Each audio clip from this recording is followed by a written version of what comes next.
ಶ್ರೀ ಮಹಾಗಣಪತಿ ಸಂಪೂರ್ಣ ಅನುಗ್ರಹ ಕೃಪಾ ಕಟಾಕ್ಷ ಫಲಪ್ರಸಾದ ಸಿದ್ಧಿರತ್ತು ಅತ್ಯಂತ ಶುಭಫಲ ಆತ್ಮರತ್ತು ಮನಸ್ಸಂಕಲ್ಪದ ಸಿದ್ಧಿರತ್ತಾನದಿಂದಯೋ ಅರ್ಘ್ಯಂ ಸಮರ್ಪಯಾಮಿ ಮುಖೆ ಆಚಮನ್ಯಂ ರೋಚನೋ ರೋಚಮಾನಃ ಶೋಭನ ಶೋಭಮಾನಃ ಕಲ್ಯಾಣಃ ಸದಾಗತ ಹೈಯತ್ತಂ ಧೂಪಮಯಂ ಭಜರಕ್ಷಕ ಧೂಪಮಾಗ್ರಾಪಯಾಮಿ ಧೂಪರಾಷ್ಟ್ರಾಗ್ನಿಶ್ಚರಾಷ್ಟ್ರಂ ಧಾರಯತಾಂ ನಮೋ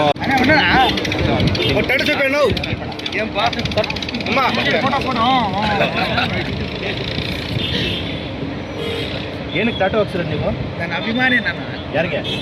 ಪ್ರದೀಪ್ ಅಣ್ಣನಿಗೆ ಅಪ್ಪಟ ಅಭಿಮಾನಿ. ಸರ್ ಕೋಟಲ್ಲಿ ಕೊಡಬೇಕು ಅಂತಿದ್ದಾರೆ.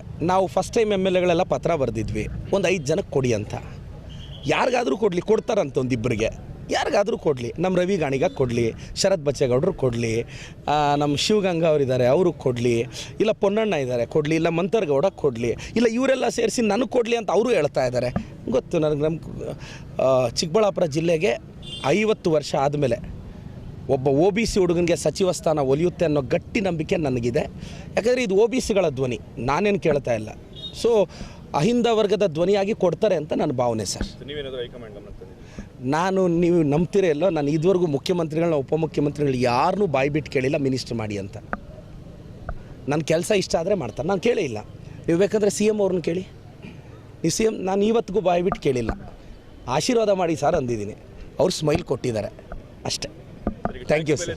ಜಾಸ್ತಿ ಏರಿಕೆ ಆಗ್ತಾ ಇದೆ, ರಾಜ್ಯ ಸರ್ಕಾರ ಅದನ್ನು ಕಡಿತಗೊಳಿಸಿದ್ರೆ ಅನುಕೂಲ ಆಗುತ್ತೆ ಅಂತ. ಹೆಂಗೆ ಸರ್ ಗ್ಯಾಸ್ ಅವ್ರು ಕೊಟ್ಟು ನಮ್ಮ ಮೇಲೆ ಹೊರೆ ಹಾಕಿದ್ರೆ ನಾನು ಅದಕ್ಕೆ BJPನ ಅಯೋಗ್ಯರು ಮುಟ್ಟಾಳ್ರು ಅಂತ ಸುಮ್ಮನೆ ಬೈತೀನ ಏನು? ಗ್ಯಾಸ್ ಕಂಟ್ರೋಲ್ ಇರೋದು ಅವ್ರ ಕೈಯಲ್ಲಿ, ಪೆಟ್ರೋಲ್ ಇರೋದು ಅವ್ರ ಕೈಯಲ್ಲಿ, ಡೀಸೆಲ್ ಇರೋದು ಅವ್ರ ಕೈಯಲ್ಲಿ. ಈ 300 ಜನ ಅಂಧಭಕ್ತರು ಇದ್ದಾರೆ ಸೋಷಿಯಲ್ ಮೀಡಿಯಾದಲ್ಲಿ. ಒಬ್ಬೊಬ್ಬನ 10 ಫೇಕ್ ಅಕೌಂಟ್ಗಳು ಕ್ರಿಯೇಟ್ ಮಾಡಿಕೊಂಡು ನೀನು ಯಾವ ವೀಡಿಯೋ ಬಂದರೆ ಅಷ್ಟೇ 100-125 ಅವ್ರ ಕಾಮೆಂಟ್ಗಳು. 100 ಈ ಅಂಧಭಕ್ತರು ಇದ್ದಾರೆ. ಇವರಿರೋವರೆಗೂ ಏನೂ ಮಾಡೋಕ್ಕಾಗಲ್ಲ. ಕೇಂದ್ರದಲ್ಲಿ ಮೋದಿ ಅವ್ರನ್ನ ಮಾಡೋಕ್ಕೆ ಹೇಳಿ. ಸ್ಮಾರ್ಟ್ ಸಿಟಿ ಎಲ್ಲ ಅವರಾರೋ ಇದನ್ನು ಸಿಂಗಪೂರ್ ಮಾಡ್ತೀನಿ ಅಂತ ಇದ್ರು. ಚಿಕ್ಕಬಳ್ಳಾಪುರ ಮಾಡೋಕ್ಕೆ ನಾವು ಒದ್ದಾಡ್ತಿದ್ದೀವಿ. ಇಲ್ಲಿ ಚಿಕ್ಕಬಳ್ಳಾಪುರ ಮಾಡೋಕ್ಕೆ ನಾನು ಇನ್ನೂ ಒದ್ದಾಡ್ತಿದ್ದೀನಿ. ಬಟ್ ಒಂದು ಚಿಕ್ಕಬಳ್ಳಾಪುರ ಜನತೆಗೆ ಹೇಳ್ತೀನಿ, ನಾನು ಮೆಟ್ರೋಗೆ ಈಗಾಗಲೇ DPRಗೆ ಹೇಳಿದ್ದೀವಿ, ಚಿಕ್ಕಬಳ್ಳಾಪುರಕ್ಕೆ ಮೆಟ್ರೋ ತಂತಿರ್ತೀನಿ. 12 ವರ್ಷದಲ್ಲಿ ಅವರು ಮಾಡಿರೋ ಭಾಳ ಸಾಧನೆಗಳ ಪಟ್ಟಿ ಇದೆ. ಇಟಲಿಗೆ ಹೋಗಿ ಮೆಲೋನಿಗೆ ಮೆಲೋಡಿ ಚಾಕ್ಲೇಟ್ ಕೊಟ್ಟರು, ಅದು ಅವರ ಮೊದಲ ಸಾಧನೆ.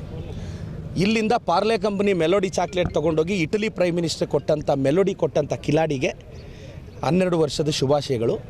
ಈ 12 ವರ್ಷದಲ್ಲಿ ಅವ್ರು ಮಾಡಿದ್ದೇನು ಅಂದರೆ ನಿರುದ್ಯೋಗ ಜಾಸ್ತಿ ಮಾಡಿದ್ರು, ವಿದೇಶಿ ಸಾಲ ಜಾಸ್ತಿ ಮಾಡಿದ್ರು, ಸಿಲಿಂಡರ್ ರೇಟ್ ಜಾಸ್ತಿ ಮಾಡಿದ್ರು, ಪೆಟ್ರೋಲ್ ರೇಟ್ ಜಾಸ್ತಿ ಮಾಡಿದ್ರು, ಡೀಸೆಲ್ ರೇಟ್ ಜಾಸ್ತಿ ಮಾಡಿದ್ರು, ಬಡವ್ರಿಗೆ ಮನೆಗಳು ಹಾಕ್ಕೊಡ್ತೀವಿ ಅಂತ ಆ ಪ್ರಾಮಿಸ್ ಬ್ರೇಕ್ ಮಾಡಿದ್ರು. ಅದೇನೋ ಒಬ್ಬೊಬ್ಬರ ಅಕೌಂಟ್ಗೆ 15 ಲಕ್ಷನಂತೆ, 15 ಪೈಸಾನೂ ಬರಲಿಲ್ಲ. ಇದು ಮೋದಿಯವರ ಸಾಧನೆಗಳು. ಈ ಮೋದಿ ಅಂಧಭಕ್ತ ಇದ್ದಾರೆ ಕೆಲವರು ಸೋಷಿಯಲ್ ಮೀಡಿಯಾದಲ್ಲಿ. ಅದು ಮೋದಿಯವರ ಅಂಧಭಕ್ತರಲ್ಲ, BJPಯ ಸೋಷಿಯಲ್ ಮೀಡಿಯಾದ 300-400 ಜನ ಅಂಧಭಕ್ತರು. ಅವ್ರಿಗೆ ಅಂಧಭಕ್ತಿಗೆ ಲಿಮಿಟೇ ಇಲ್ಲ. ನೋಡಿ, ಈ ದೇಶಕ್ಕೆ ಇಬ್ಬರು ಹಾನಿಕಾರಕ. ಈ ಅಂಧಭಕ್ತರು ದೇಶದ್ರೋಹಿಗಳು. ಈ ಮೋದಿಯವರ ಅಂಧಭಕ್ತರು ಈ 12 ವರ್ಷದಲ್ಲಿ ಏನು ಮಾಡಿದ್ರು ಅಂತ ನಾವಿಟ್ಟಿರೋ ಕಾಂಗ್ರೆಸ್ ಸರ್ಕಾರದಲ್ಲಿ ಇಟ್ಟಿರೋ ಹೆಸರುಗಳಿಗೆ ಹೆಸರು ಚೇಂಜ್ ಮಾಡಿದ್ದು ಬಿಟ್ಟರೆ ಇನ್ನೇನೂ ಮಾಡಿಲ್ಲ. ಮೋದಿಯವರು ಅದೇನೋ 400 ಪಾರ್ ಅಂದರು, 300 ಪಾರು ಆಗಲಿಲ್ಲ. ಸೊ ಮೋದಿಯವ್ರಿಗೆ ಇನ್ನೊಂದು 3 ವರ್ಷ ಇರ್ತಾರೇನೋ ಪ್ರೈಮ್ ಮಿನಿಸ್ಟರ್ ಆಗಿ, ಅದು ಗೊತ್ತಿಲ್ಲ. ಚಂದ್ರಬಾಬು ನಾಯ್ಡು ಅವ್ರು ಯಾವಾಗ ಕೋಪ ಮಾಡ್ಕೊತಾರೋ, ನಿತೀಶ್ ಕುಮಾರ್ ಅವ್ರು ಯಾವಾಗ ಕೋಪ ಮಾಡ್ಕೊತಾರೋ ಗೊತ್ತಿಲ್ಲ. 2029ಗೆ ಇಂಡಿಯಾ ಕೂಟ ಬರುತ್ತೆ, ರಾಹುಲ್ ಗಾಂಧಿ ಅವರು ಪ್ರಧಾನಿಗಳಾಗ್ತಾರೆ. ಮೋದಿಜಿಯವರೇ ಇನ್ನೊಂದು 3 ವರ್ಷ. ಪಾಪ ಎಲ್ಲೋದ್ರೂ ಮೋದಿ ಅಂತಲೂ ಕೂಗೋರಿಲ್ಲ ಮೊದಲಾದರೆ. ನೋಡಿ, ಕರ್ನಾಟಕದಲ್ಲೇ ನನ್ನ ಮಾಧ್ಯಮಗಳಲ್ಲಿ ನೋಡ್ತಿದ್ದೆ, ಅವ್ರು ಬಂದರೆ ಏನು ಹೈಪು. ಇವಾಗ ಮೋದಿಯವ್ರು ಯಾವಾಗ ಬಂದರು, ಯಾವಾಗ ಹೋದರು, ಯಾರಿಗೂ ಗೊತ್ತಾಗಲ್ಲ. ನೀವು ಕವರೇಜ್ ಕೊಡೋದು ನಿಲ್ಲಿಸ್ಬಿಟ್ಟಿದ್ದೀರಾ. ಕವರೇಜ್ ಕೊಡಬೇಕು ಅಂದರೆ ಡೆವಲಪ್ ಆಗಿರಬೇಕಲ್ಲ. ಸೊ ಮೋದಿಯವರು ಈ 12 ವರ್ಷ ತುಂಬ್ತಿರೋ ಇದರಲ್ಲಿ ನಿಮ್ಮ ತುಂಬ ಕೆಟ್ಟ ಅಭಿವೃದ್ಧಿ ಕೆಲಸಗಳಿಗೆ ನನ್ನ ಧಿಕ್ಕಾರ ಹೇಳ್ತಾ, BJP ಹಟಾವ್, ದೇಶ್ ಬಚಾವ್.